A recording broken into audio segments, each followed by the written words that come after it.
For this part of the question, we're trying to work out the moment of inertia of a rod of length L about the pivot point at the top of the rod. For this we need to use the moment of inertia equation I is equal to the integral of r squared dm, where dm is an infinitesimally small mass that's part of the object.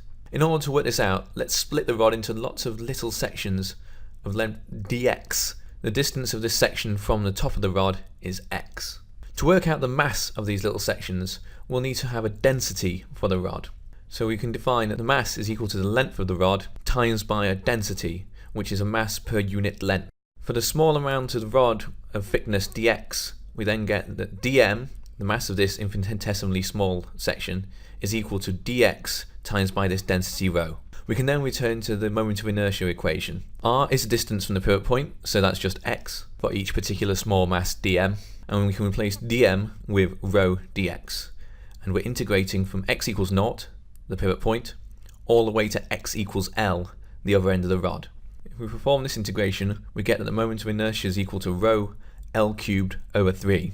The final step of this problem is to convert this so that we're not using the unknown density, but we're instead using the mass m, which we do know.